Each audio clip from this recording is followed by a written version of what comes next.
Witajcie, zapraszam Was dzisiaj na recenzję klawiatury Genesis Tor 660. Najnowsza klawiatura w ofercie tego producenta, recenzja premierowa, ponieważ ta klawiatura w sklepach jest zaledwie od kilku dni, ale miałem trochę czasu, żeby ją porządnie przetestować, tak więc dzisiaj podzielę się z Wami wrażeniami. Jest to klawiatura bezprzewodowa typu 60%, a wszystkie szczegóły poznacie za chwilkę. Oficjalna cena premierowa to 299 zł, natomiast też macie w opisie filmu linki do polskich sklepów. Warto kliknąć, sprawdzić, bo być może gdzieś będzie aktualnie promocja. A tymczasem bez przedłużania zapraszam Was do oglądania. Zaczynamy! No i dzisiaj zobaczycie nowość od marki Genesis, klawiaturę bezprzewodową Tor 660. Moim zdaniem bardzo fajna nowość w ofercie, ponieważ bezprzewodowej klawiatury jeszcze nie było. Jest to klawiatura typu 60%, wyposażona w nakładki typu pudding i to PBT.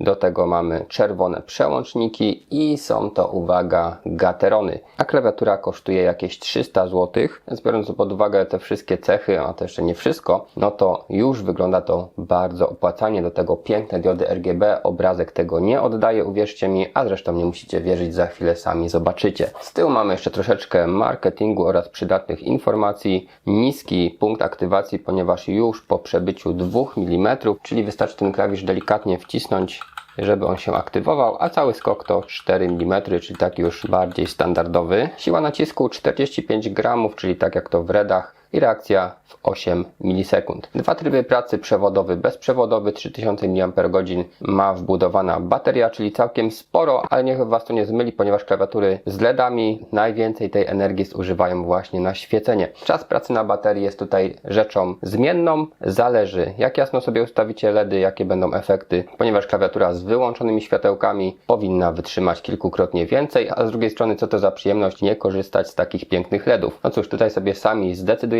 czy chcecie mieć piękne RGB, a ładujecie klawiaturę co kilka dni, czy sobie wyłączycie albo zmniejszycie jasność i cieszycie się dłużej bez ładowania. Zasięg działania bezprzewodowego do 10 metrów, 1,5 metra przewodu i 61 klawiszy, w tym 13 multimedialnych i oczywiście gaterony, 50 milionów kliknięć żywotności, przełączniki, które cieszą się dużym zaufaniem tak graczy, jak i testerów. Moim osobistym też lubię klawiatury tak na Cherry, jak i na gateronach, chociaż nie mam też nic do Kaylee i do Utemu, tak prawdę mówiąc. I klawiatura działa pod Windowsami od XP do 10, no i teraz 11, a także pod Linuxem i na systemie Android. Mamy software gamingowy, można sobie zeskanować kod QR albo po prostu wejść na stronę Genesis, wyszukać klawiaturę i na stronie tej klawiatury jest link do pobrania software'u. W zestawie jest oczywiście instrukcja, też jest tutaj podany link do software'u, kodzik do zeskanowania i mamy opis wszystkich funkcji. Klawiatura bezprzewodowo łączy się poprzez Bluetooth, tak więc nie ma tutaj żadnego odbiornika, który sobie musimy do portu USB włożyć. Po prostu w komputerze musimy mieć Bluetooth. W laptopach na ogół jest, w urządzeniach z Androidem typu tablety, telefony oczywiście też, natomiast do komputera ja mam osobiście na płytach głównych Bluetooth wbudowany, ale jeśli nie macie, to taki adapter Bluetooth na USB można kupić już za 50 zł, taki w miarę przyzwoity,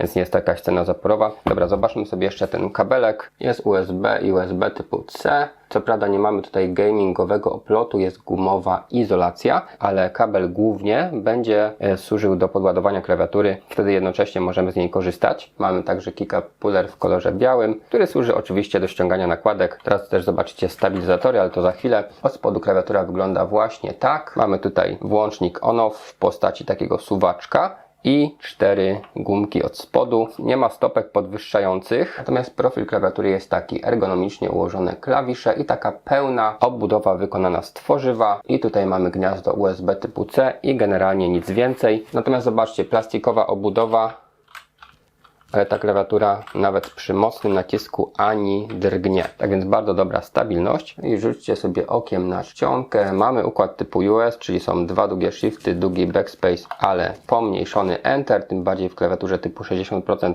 tak być po prostu musiało. Mamy tutaj różne specjalne oznaczenia, o których powiem Wam w sekcji software'owych, bo troszkę tego jest. Tak więc sama w sobie ta klawiatura wygląda ok. Nakładki oczywiście wyprofilowane, takie leciutko chropowate. REDy, czyli ciche, a jednocześnie zobaczcie, bardzo dobre stabilizatory. Zaraz je zobaczymy. No jak szybko klepiemy, to nakładka uderza o płytę, więc jest głośniej, ale jak tak byśmy tylko lekko naciskali, też już jest aktywacja, no to jest dużo ciszej. Widzicie w tej chwili, jak działa ten kick-up puller. Wystarczy sobie tutaj zadokować nakładkę, przytrzymujemy klawiaturę, pociągamy w górę i nakładka wyskakuje. Tak wyglądają te nakładki. Jak widzicie, są to puddingi. Od spodu wyglądają tak. Jakość moim zdaniem jest bardzo dobra, ładnie to jest wszystko wykonane. No i spójrzcie na stabilizatory, wygląda to również rewelacyjnie. Tutaj w tym miejscu jest metalowa płyta, przez to ta klawiatura jest taka sztywna i przez to też tutaj jest taki dość solidny dźwięk. Natomiast jakbyście chcieli sobie ten dźwięk troszeczkę wyciszyć, wygłuszyć, to można zawsze O-ringi sobie kupić i tą klawiaturę troszeczkę jeszcze stuningować. W tej chwili ją włączyłem i zobaczcie, jak te diody wyglądają tutaj przy zdjętych nakładkach. Są naprawdę dość jasne, ale zakładam szybko z powrotem te nakładeczki. Jak ta klawiatura fenomenalnie po prostu wygląda w ciemnym pomieszczeniu. Puddingi w kolorze białym, obudowa też biała, więc to światło po prostu się rozlewa i zalewa pomieszczenie. Wygląda to rewelacyjnie. Od której strony byśmy sobie nie spojrzeli, to tego światła, jak widzicie, jest naprawdę dużo. Klawiatura wygląda genialnie. Jeśli ktoś lubi takie jasne diody o bardzo dużym nasyceniu kolorów, czyli te kolory są bardzo żywe, no to jest to jedno z najlepszych podświetleń, jakie widziałem w klawiaturach ogólnie. I oczywiście jest tryb oszczędzania, czyli jak nic nie będziemy klikać, to po minucie te diody się wyłączają celem właśnie oszczędzania wewnętrznej baterii. Tak więc w tej części zbliżamy się ku końcowi. Zapraszam Was na testy. I pamiętajcie, że tą klawiaturę da się kupić tak w wersji czarnej, jak i w wersji białej. Osobiście wolę tą drugą. Natomiast żeby nie było tak różowo, mam kilka uwag od siebie. Przede wszystkim software nie działa w trybie bezprzewodowym, czyli do zmiany efektów musimy po prostu użyć skrótów klawiaturowych i do innych funkcji też. Druga sprawa jest taka, że niestety nie widzimy wskaźnika naładowania wewnętrznej baterii. Ponieważ software nie działa bezprzewodowo, więc tam tego nie pokażę.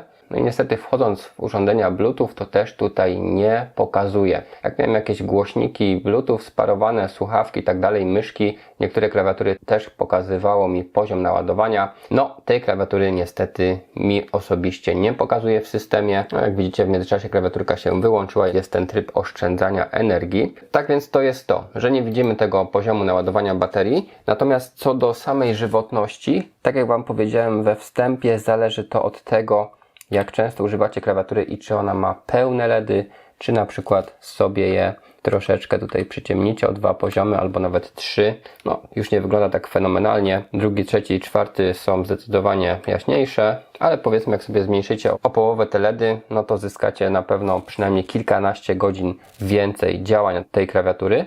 Ja używając jej przez kilka dni po około 5-6 godzin, czyli pewnie nabiłem w okolicach 20 paru 30 godzin, nie rozładowałem jej jeszcze, więc myślę, że to nie jest zły wynik. Jeśli ktoś gra sobie 2 godzinki dziennie, no to prawdopodobnie wystarczy na 2 tygodnie, więc raz czy 2 w miesiącu podładować jakaś tragedia nie jest, ale w razie by się ona wyłączyła, to nie ma żadnego problemu, podpinacie jakikolwiek kabel stykiem USB typu C. Ja tutaj mam na przykład od telefonu kabel, podpinacie sobie i ona się ładuje, gracie sobie dalej. Zawsze możecie też wyłączyć po prostu tryb bezprzewodowy i podziałać sobie wtedy w trybie przewodowym. No i wtedy pojawia się nam ten software, który zaraz Wam dokładnie pokażę, ale najpierw zróbmy sobie test anti-ghostingu. Prędkość działania klawiszy bardzo duża, 1000 Hz próbkowania, więc klawiatura przesyła dane bardzo szybko. 8 milisekund reakcji, to też jest bardzo szybko. Świetne stabilizatory i sprawdzamy N-key rollover, wciskamy wiele klawiszy jednocześnie. No i zobaczcie, nie ma z tym żadnego problemu. Czyli anti-ghosting jest świetny, szybki i precyzyjny. I przy okazji mamy takie funkcje jak chociażby zamianę WASD na kursory. Trzymamy Fn plus W przez 3 sekundy. I zobaczcie, teraz WASD są kursorami. Zamieniamy to z powrotem. I mamy WASD. Pod U oraz I mamy regulację jaśniej, ciemniej. Natomiast tutaj mamy włączenie, wyłączenie tych LEDów, a zmiany efektów mamy pod tabem.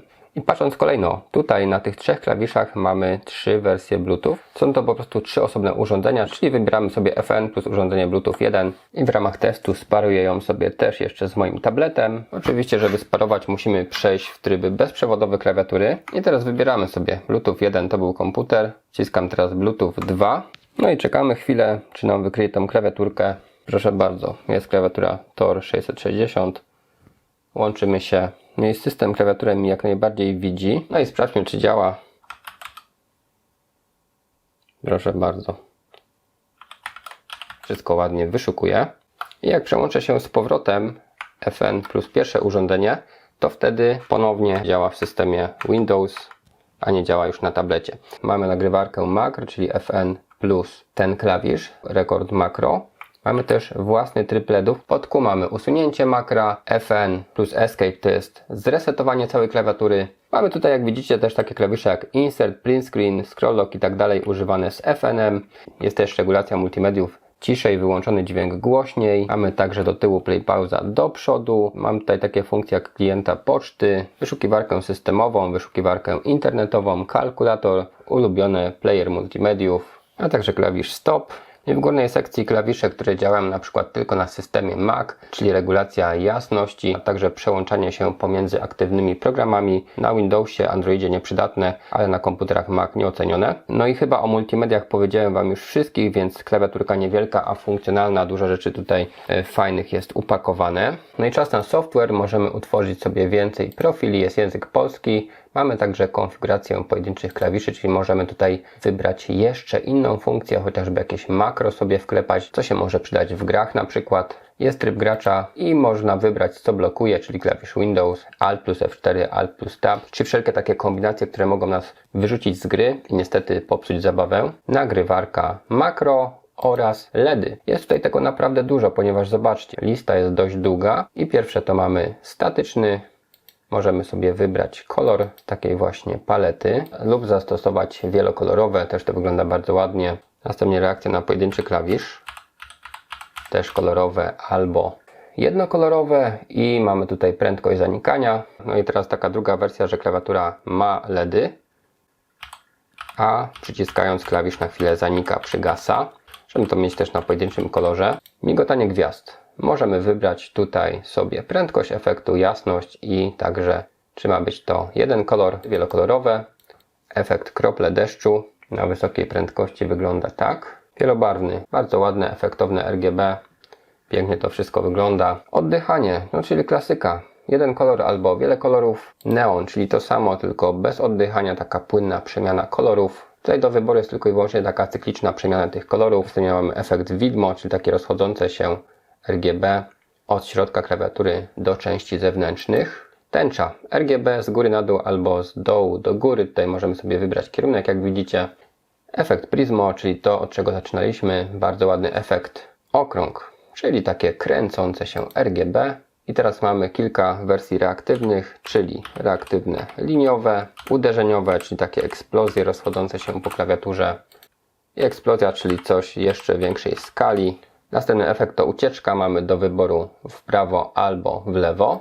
Sinusoida wygląda tak. Efekt fali również do wyboru z kierunkiem i może to być też pojedynczy kolor, jak w przypadku większości efektów. Wahadłowy to jest coś takiego. I na końcu mamy tryb własny, czyli wchodzimy sobie w to, wybieramy kolor. Tak więc możemy sobie wybrać własne odcienie. A więc kombinacji jest wiele, musimy kliknąć zastosuj, żeby to zadziałało. Natomiast jak przełączymy się z powrotem na tryb bezprzewodowy i naciśniemy ten tryb własny, no to jest coś takiego. Jak przytrzymamy, możemy sobie konfigurować z samej klawiatury, przeklikując wielokrotnie kolor.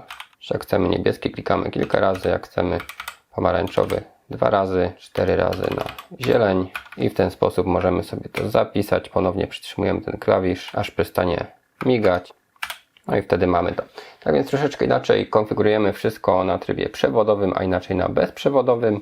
I jeszcze jedna podpowiedź, jak jesteśmy na trybie stałego koloru, to tym prawym kontrolem możemy zmieniać sobie tutaj barwy. Więc też jest to całkiem fajna opcja.